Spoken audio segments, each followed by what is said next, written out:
Hello students, welcome to Crazy D's A to Z.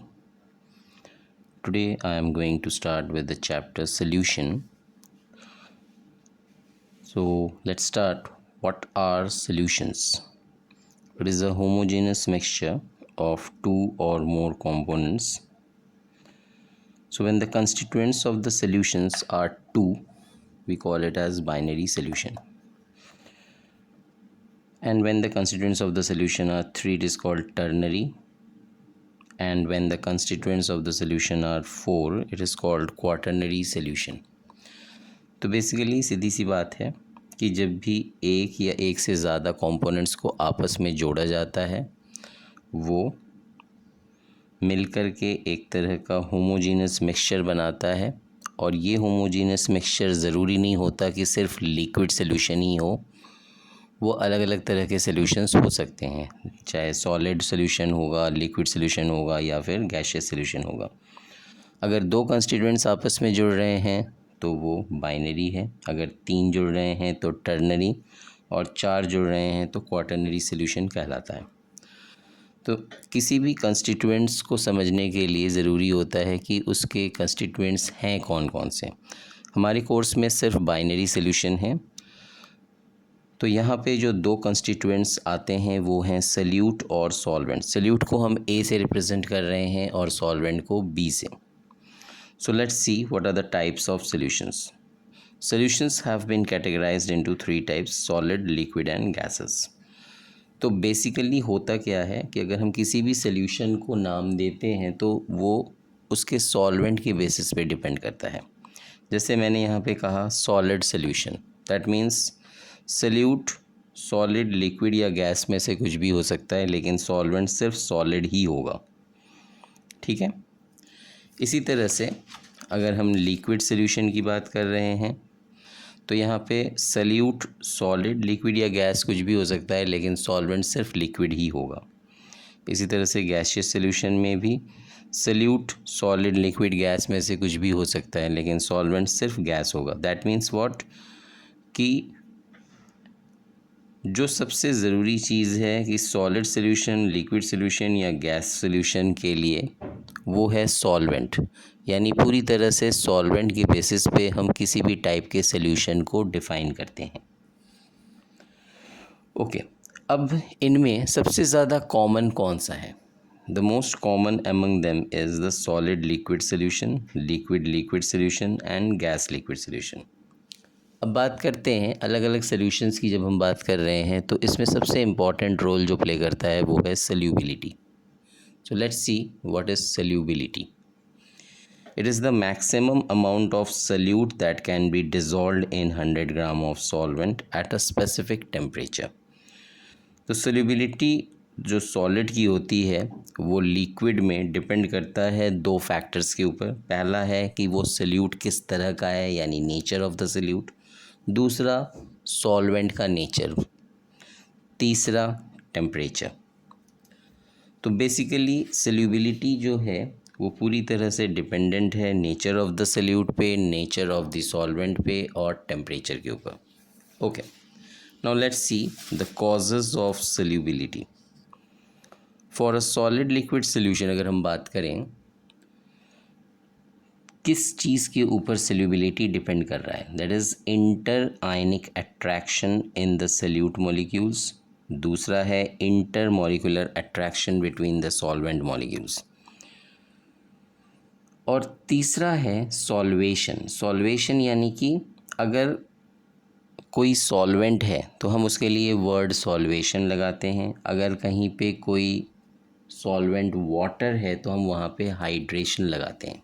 Okay, तो basically solvation या hydration enthalpy अगर solid के lattice energy से ज़्यादा होगा तो हम कहते हैं कि सॉल्युबिलिटी होगा, यानी वो सॉलिड इजीली लिक्विड में सॉल्यूबल हो जाएगा।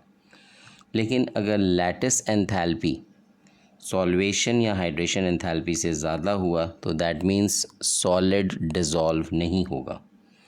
तो ये एक इम्पॉर्टेंट क्राइटेरिया है जिसके बेसिस पे कि कोई भी सॉलिड लिक्विड में डिज़ोल्व होता है। दैट मीन्स अगर सॉलिड का लैटिस एंथैल्पी ज़्यादा है सॉल्वेशन या हाइड्रेशन एंथैल्पी से, तो उस केस में सॉल्युबिलिटी पॉसिबल नहीं है, that means no solubility. Okay, so now let's see Henry's law. What is this Henry's law? It states that at a constant temperature, solubility of a gas in a liquid is directly proportional to the pressure of the gas. यानी P is equal to KH into X.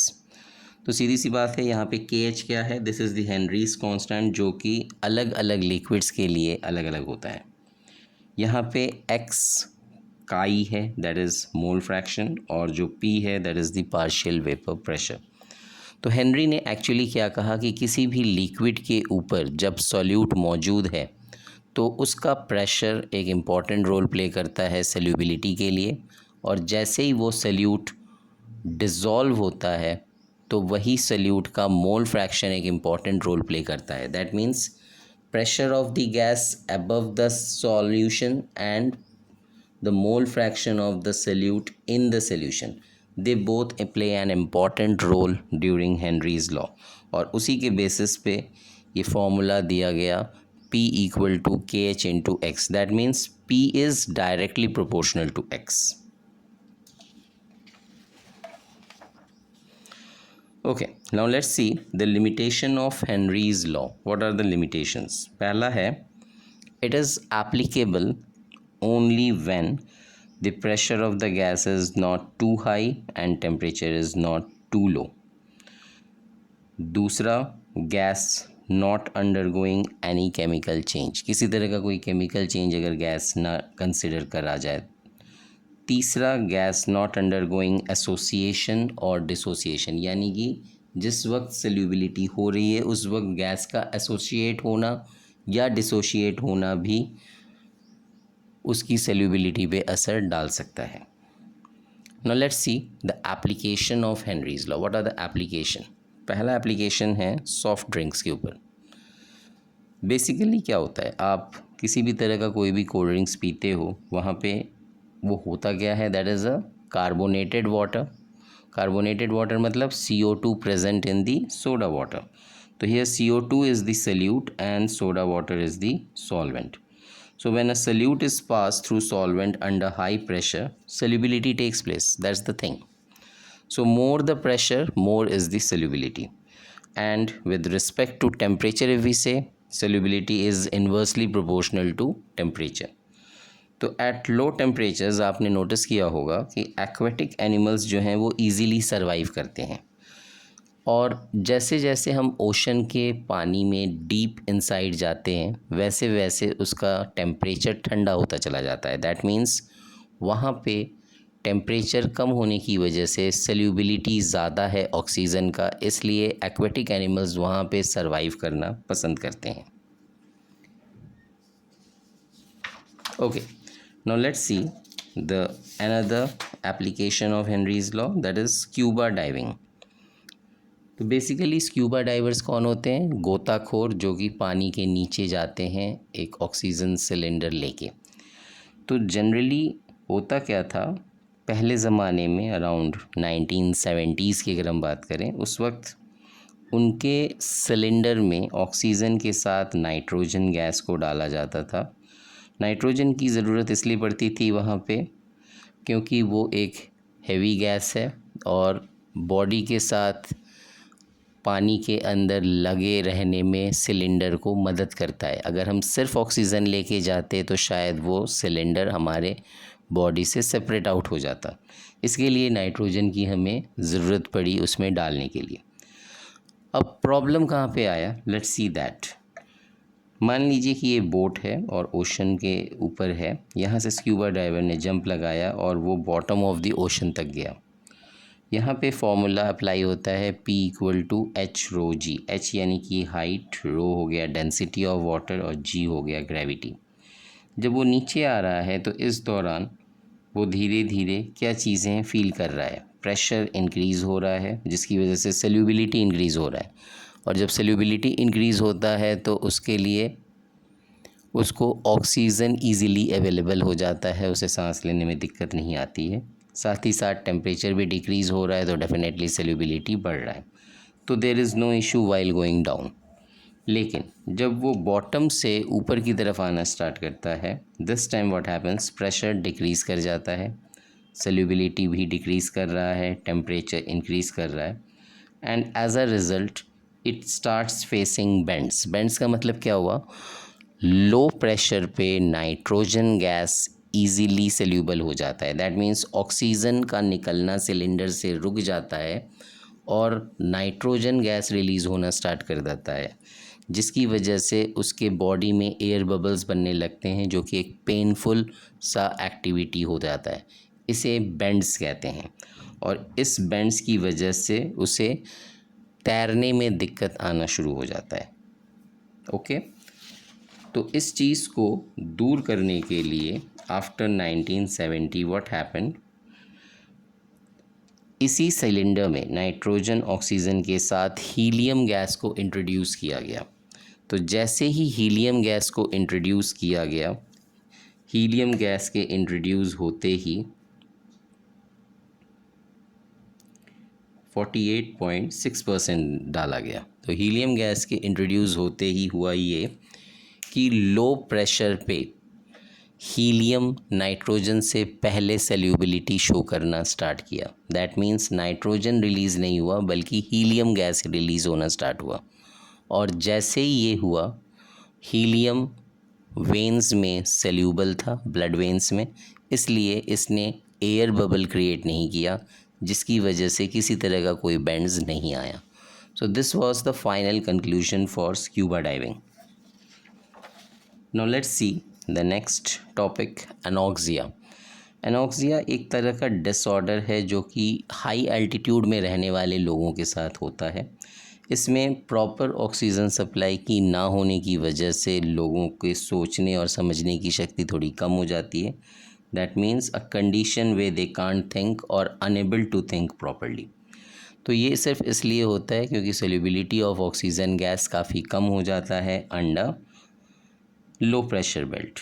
Okay, now let's see the expression concentration of solution. अगर हम किसी solution के concentration को express करना चाहते हैं तो हम किस तरह से कर सकते हैं। सबसे पहले है मास परसेंटेज, यानी W/W।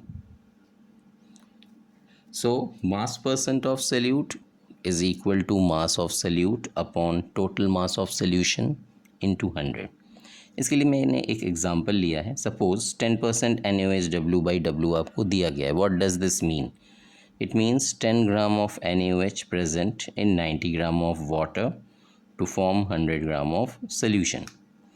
दूसरा है volume percentage V/V। What does this mean? Volume percent of solute is equal to volume of solute upon total volume of solution into 100। For example 10% HCl V/V अगर हमें दिया गया है, what does this mean? It means 10 ml HCl present in 90 ml of water to form 100 ml of solution. तीसरा है mass by volume percentage, that is W/V। What is the formula for it? Mass by volume percent equal to mass of solute upon volume of solution into 100।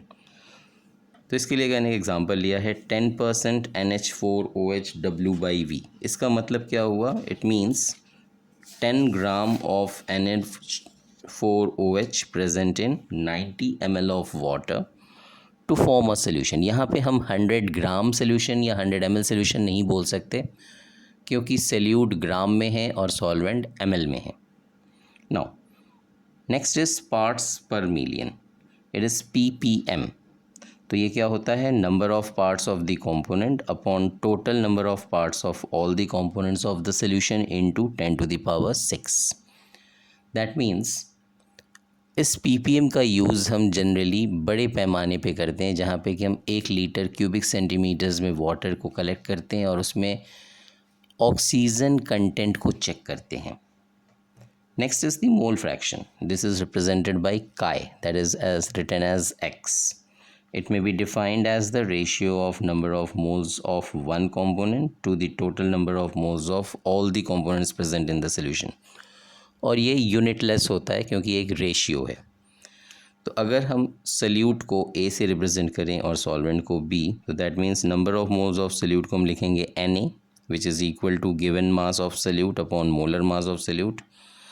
Given mass WA से represent करते हैं और molar mass को MA से. Similarly number of moles of solvent NB equal to WB by MB.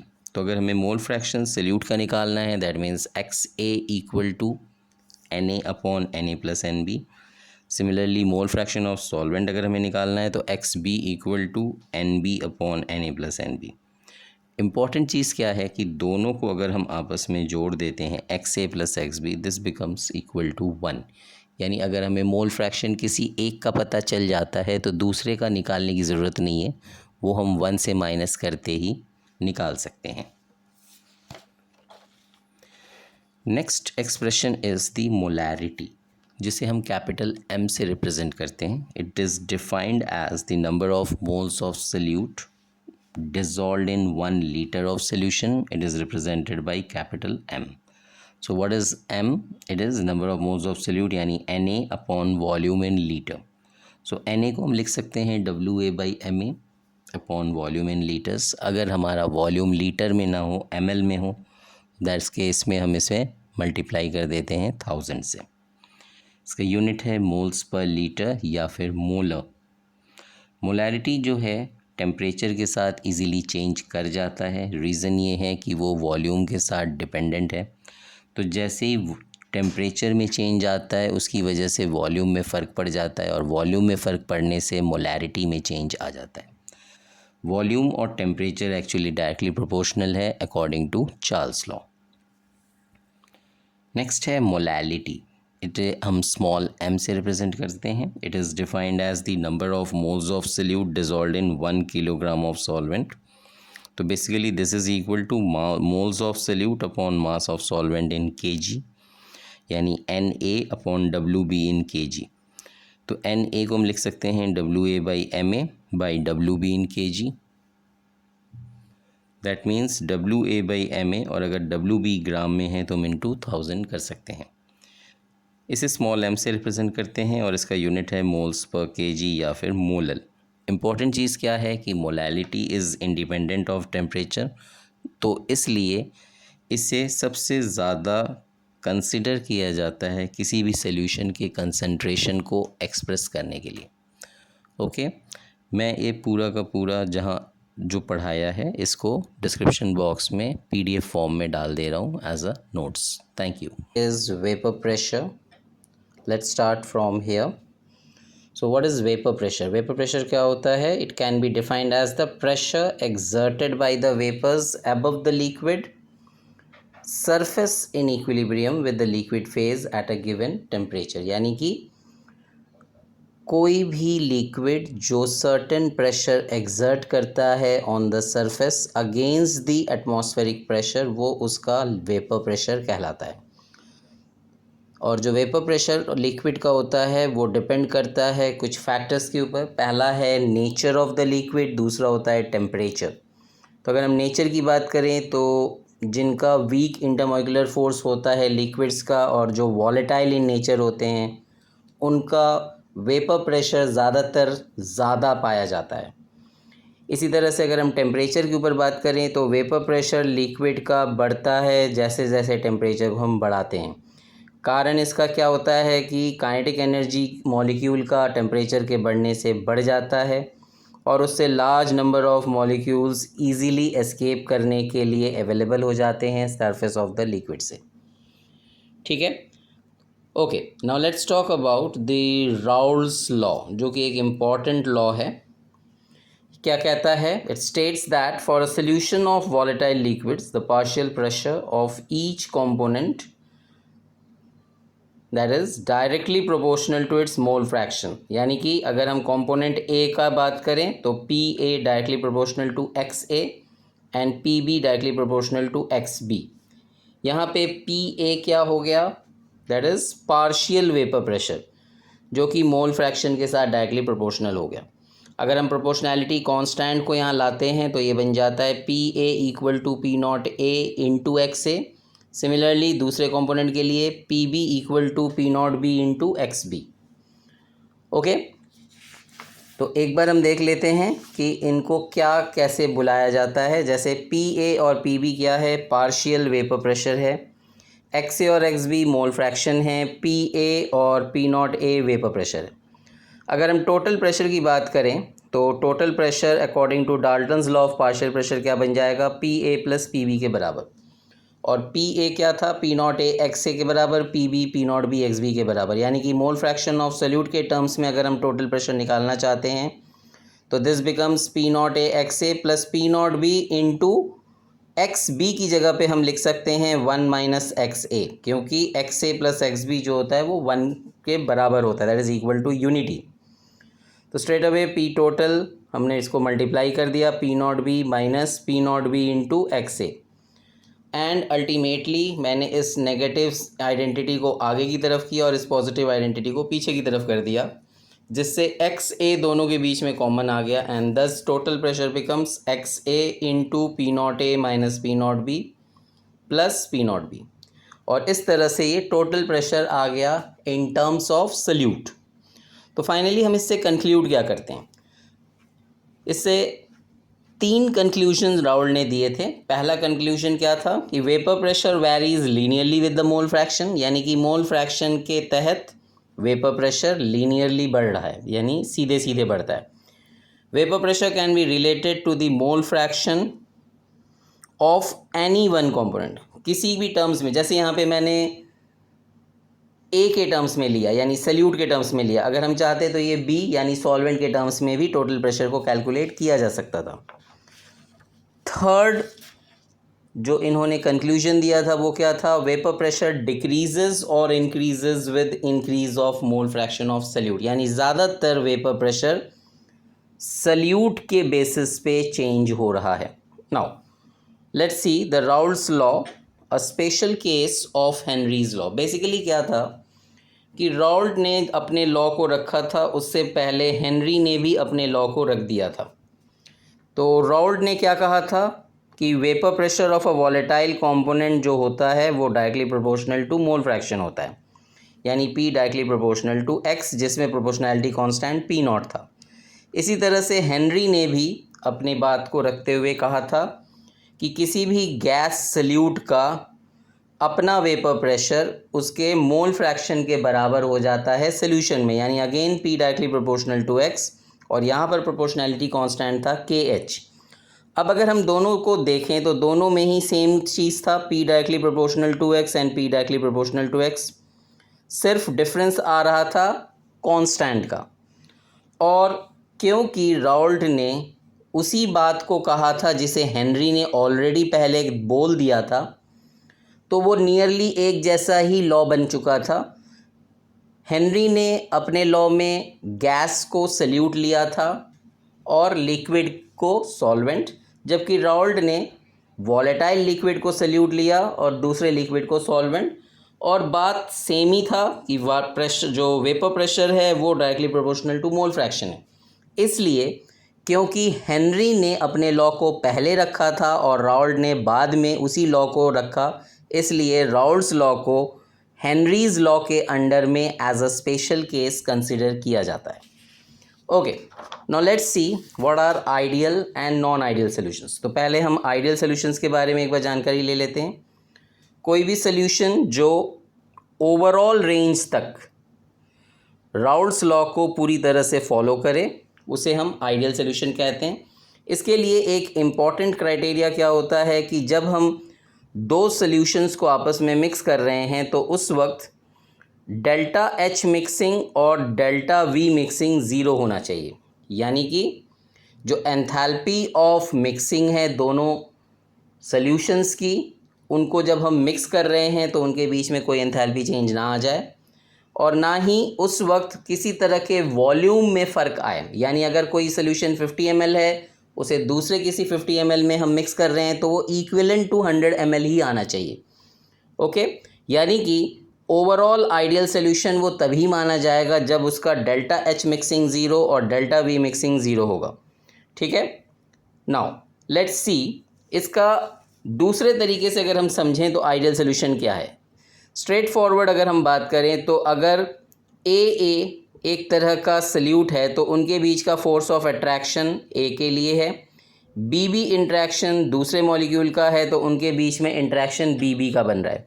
यानी कि F A B अगर दोनों को मिक्स करते हैं तो ए और बी का जो फोर्स ऑफ इंट्रैक्शन होगा that should be equal to force of interaction of solute, that should be equal to the force of interaction of solvent as well.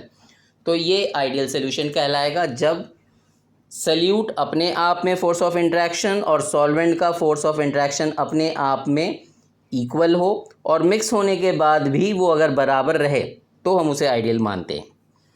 Okay, now let's see what are non ideal solutions. ऐसे solutions जो overall range तक Raoult's law को follow ना करते हों, और ये दो तरीके के पाए गए on the basis of interaction again. तो पहला, जैसे कि मान लेते हैं कि सल्यूट ए है और उनके बीच में फोर्स ऑफ इंट्रैक्शन ए ले लिया, बी हो गया force of attraction between the solvent molecule. A और बी को जब आपस में मिक्स किया तो ए बी सोल्यूशन बना, तो ए बी बन गया force of attraction between the solution. अब यहाँ पे दो क्राइटेरिया सामने उभर के आता है। पहला है कि जो ए बी का इंट्रैक्शन है that could be greater than A या बी, या फिर दूसरा क्राइटेरिया बन सकता है कि ए बी का इंट्रैक्शन ए या बी से कम हो सकता है। अगर इसका इंट्रैक्शन ज़्यादा हुआ, force of interaction A B का, तो सीधी सी बात है कि उन्हें ब्रेक करने के लिए हमें काफ़ी देर तक हीट देना पड़ेगा, और ऐसी स्थिति में जब हीट बढ़ता जाएगा तो डेफिनेट सी बात है कि बॉइलिंग पॉइंट हाई हो जाएगा। जब बॉइलिंग पॉइंट हाई होगा तो सीधी सी बात है वेपर प्रेशर कम होता जाएगा। That means this shows negative deviation from Raoult's law. Example में क्लोरोफॉर्म एसीटोन हो सकता है, एसिटिक एसिड पिरिडीन हो सकता है, HCl वाटर हो सकता है, नाइट्रिक एसिड और वाटर भी हो सकता है। Okay, now let's see the second type of interaction जहाँ पे A B is less than that of solute या सॉल्वेंट। उस केस में सीधी सी बात है कि हल्का इंट्रैक्शन है तो गर्म करते ही वो ब्रेक कर जाएगा। That means low boiling point. अगर बॉइलिंग पॉइंट लो है तो सीधी सी बात है वेपर प्रेशर हाई होगा। वेपर प्रेशर हाई होने का मतलब positive deviation from Raoult's law है। सो दैट मीन्स एग्जाम्पल हम ले सकते हैं ethanol and water, acetone and benzene, carbon tetrachloride and benzene, acetone and carbon disulphide. Okay, तो this was about ideal and non ideal. Now let's see what are azeotropes.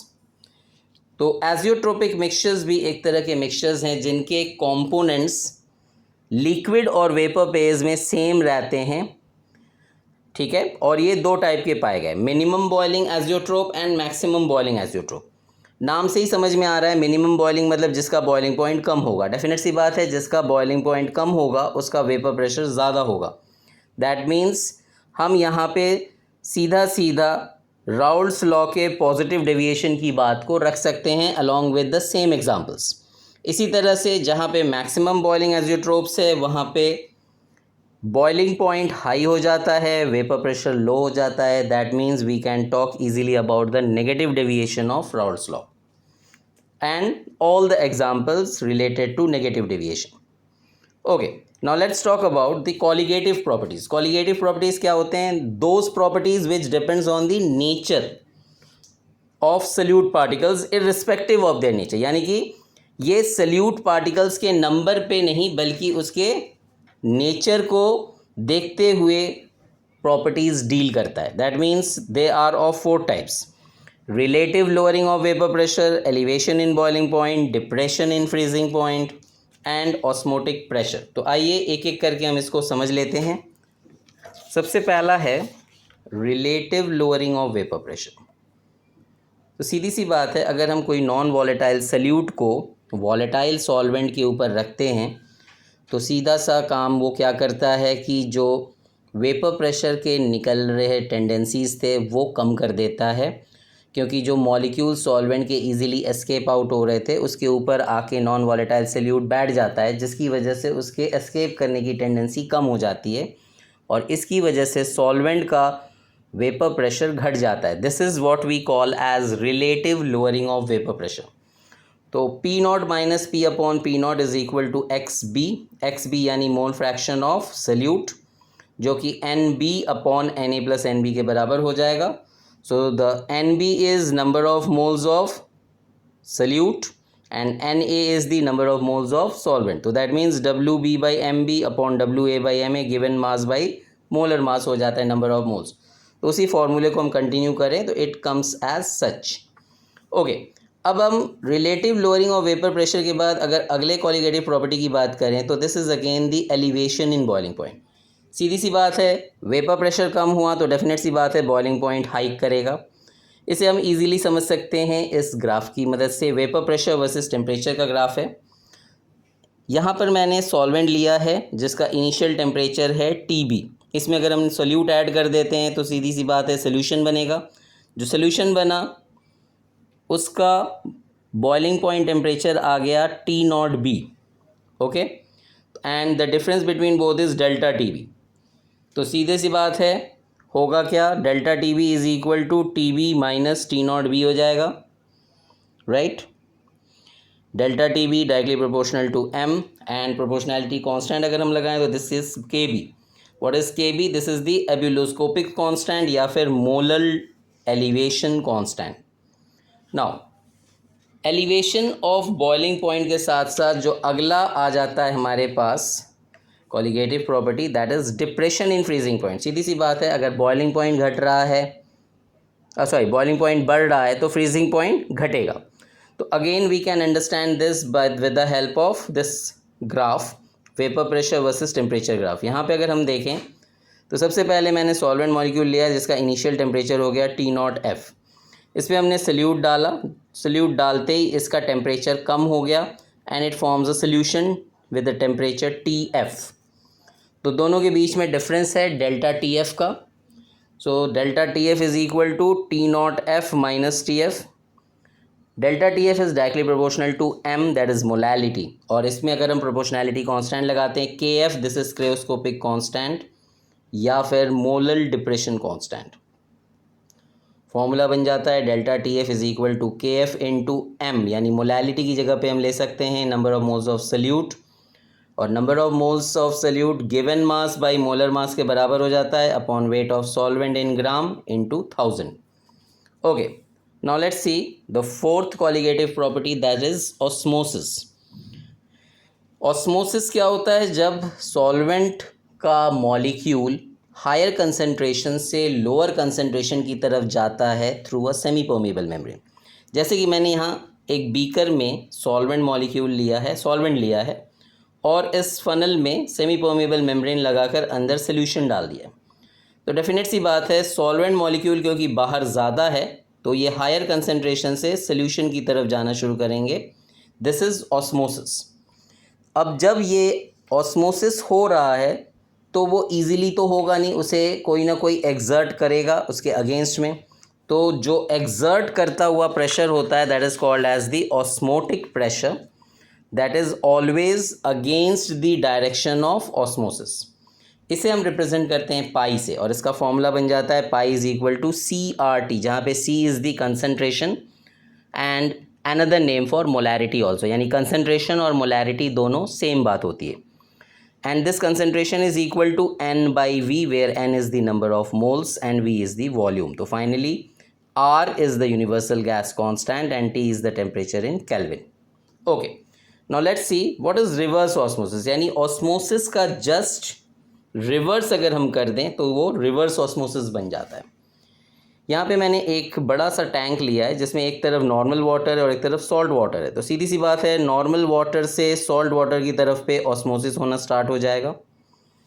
अब इसके against में पाई लग जाएगा. पाई इज़ दी ऑस्मोटिक प्रेशर. अगर हम tank को connect कर दें छत पे और वहाँ से वाटर का प्रेशर आ रहा है तो दैट मीन्स इस तरफ से वाटर प्रेशर प्लस दी ऑस्मोटिक प्रेशर, ये जैसे मैंने यहाँ लिख दिया है osmotic pressure plus the water pressure, दोनों अगेंस्ट दी ऑस्मोसिस चल रहा है. जिसकी वजह से क्या होगा, सॉल्ट वाटर में मौजूद solvent molecule semi permeable membrane से होता हुआ नॉर्मल वाटर टैंक की तरफ पे आ जाएगा, जिसकी वजह से एक्सेस ऑफ वाटर जो होगा उसे हम यहाँ पे रिजर्वॉयर में कलेक्ट कर सकते हैं. And this is against the osmosis, so it is called as the reverse osmosis. Okay, on the basis of osmosis कुछ टाइप्स हैं सॉल्यूशंस के. पहला टाइप होता है आइसोटोनिक, दूसरा हाइपोटोनिक, तीसरा hypertonic. Isotonic means the two solutions said to be isotonic when they exert same osmotic pressure because they have same molar concentration. तो जितने भी हम इंट्रावेनस इंजेक्शंस लेते हैं they all are isotonic in nature. दूसरा hypotonic होता है जिसमें solution having lower osmotic pressure than the solvent, जिस केस में क्या होता है सेल्स स्वेल कर सकते हैं. तीसरा है हाइपरटोनिक सोल्यूशन जिसमें solution having higher osmotic pressure than the solvent. This results in flaccidity of cell यानी कि shrinkage of cell. Okay, now let's see van't Hoff factor. What is this? It may be defined as the ratio of normal molecular mass to that of the abnormal molar mass. Okay, तो basically I is equal to normal molar mass upon abnormal molar mass. इसका एक और formula हो जाता है I equal to total number of moles after association or dissociation upon total number of moles before association or dissociation. तो in case of association I is always less than 1 and in case of dissociation I is always greater than 1. और जब neither association है not dissociation है तो that means I is equal to 1. Okay, अब chapter के अंत में मैं चाहूँगा कि एक बार इम्पॉर्टेंट फार्मूले को आप ज़रूर देख लें. These are the important formulas जिससे होते हुए अगर आप गुजरेंगे तो it will be better for you. यहाँ पे ए सॉल्वेंट है, बी सल्यूट है. WB is the given mass of solute, MB is the molar mass of solute. तो पहला फार्मूला मैंने मोलैरिटी का दिया है. दूसरा मोलैलिटी है जहाँ पे WA is the given mass of solvent. Okay, then comes normality. Okay, फिर मैंने एक रिलेशन दिया है मोलैरिटी नॉर्मैलिटी के बीच में. Then there is another equation where molarity normality and mass percentage relation दिया है मैंने. Okay, then there is another formula जहाँ पे मैंने मोलैरिटी और मोलैलिटी के बीच में रिलेशन दिया है. And last one is the dilution formula जिसमें मोलैरिटी और नॉर्मैलिटी दोनों के लिए मैंने इक्वेशन दिया है. So these formulas are very important for IIT and NEET exams. So just go through these.